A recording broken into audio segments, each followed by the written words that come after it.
Hello বন্ধুরা, গ্রামের রান্না পিয়ালির সঙ্গে সকলকে স্বাগত জানাচ্ছি।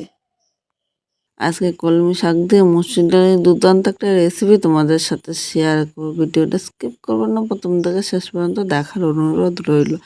এখানে একাডেমি কলমি শাক নিয়েছি আর এক বাটি মানে 100 গ্রাম মুসুরি ডালটা নিয়েছি। মুসুর ডালটা কিন্তু তোমরা কম বেশি করে নিয়ে নিতে পারো। প্রথমে মুসুর ডালটা এইভাবে আমি ধুয়ে নেব। দেখো 3বার ধুয়ে নিয়ে দেবে, ডালটা এক সাইডে রেখে দেবো। এবার আমি শাকটা নিয়ে নিলাম। দেখো এই শাকটা একদম কচি, কিন্তু আমাদের বিলে হয়েছে, কিন্তু আজকে বাজারে গিয়েছে টাটকা শাক, তাই আমার 2 আটি নিয়েছি। 1 আটি আমি আজকে রান্না করবো আর 1 আটি রেখে দিয়েছি। এবার শাকটা ভালো করে পরিষ্কার করে আমি বেছে নেব। শাকের নিচে যে পাতাগুলো আছে সেই পাতাগুলো আমি ফেলে, মানে ধরো পোকা ধরা বা একটু বুড়ো পাতা থাকলে সেই পাতাগুলো কিন্তু ফেলে দিতে হবে। শাকগুলো ভালো করে বেছে নিয়েছি। এবার আমি বটি দিয়ে শাকটা একদম কুচি কুচি করে কাটবো। যতটা পারবে তোমরা কুচি কুচি করে কিন্তু কাটবে। যত কুচি কুচি কাটতে পারবে এই শাকটা খেতে কিন্তু ততটাই ভালো লাগবে। এখানে কথা বলতে বলতে শাকটা কাটা হয়ে গিয়েছে। এবার এখানে একটা কড়াই বসিয়ে দিয়েছি। কড়াইয়ের মধ্যে আমি সর্ষের তেল নিয়ে নিলাম। তেলের মধ্যে প্রথমে শুকনো লঙ্কা দিলাম। শুকনো লঙ্কাটা একটু ভেজে নেব। লঙ্কাটা ভাজা হয়ে গিয়েছে, এবার আমি তুলে নিলাম।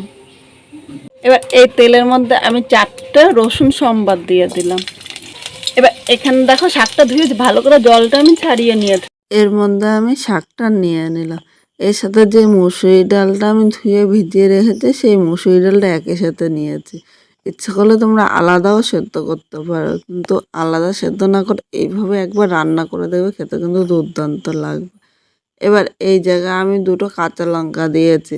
লঙ্কাগুলো প্রচণ্ড ঝাল, তাই আমি 2টো দিয়েছি। তোমরা যেরকম ঝাল খাবে সেই হিসেবে লঙ্কাটা নিয়ে নেবে। এর মধ্যে নিয়ে নিলাম স্বাদ অনুযায়ী লবণ। এখন কিন্তু আমি হলুদ দেবো না, সব কিছু নেড়ে চেড়ে মিশিয়ে নেব।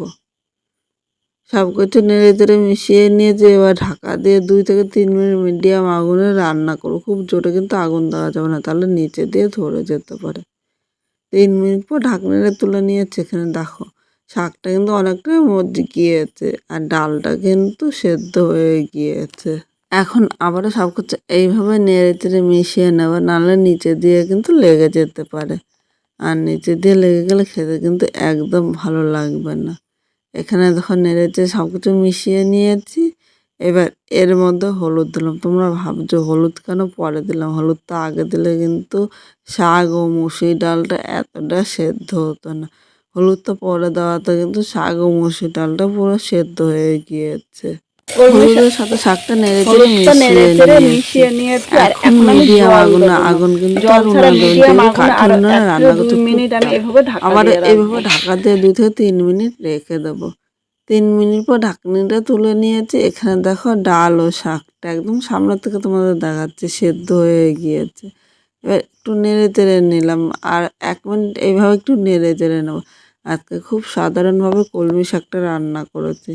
এরকম লাগলো অবশ্য কমেন্ট করে জানিয়ে। নতুন কোনো বন্ধু এই ভিডিওটি দেখতে আসলে ভালো লাগলে একটা লাইক শেয়ার ও কমেন্ট করো আর সাবস্ক্রাইব করে পাশে থেকো, যাতে নতুন নতুন ভিডিও আপলোড করলে সবার আগে নোটিফিকেশন আপনার কাছে পৌঁছে যায়। পুরো ভিডিওটা দেখার জন্য তোমাদের অসংখ্য ধন্যবাদ। এখানে শাকটা হয়ে গিয়েছে, এবার নামিয়ে নিলাম। এইভাবে গরম গরম ভাতের সাথে কিন্তু দুর্দান্ত লাগবে। এই একটা শাক দিয়ে কিন্তু আপনাদের খাওয়া হয়ে যাবে।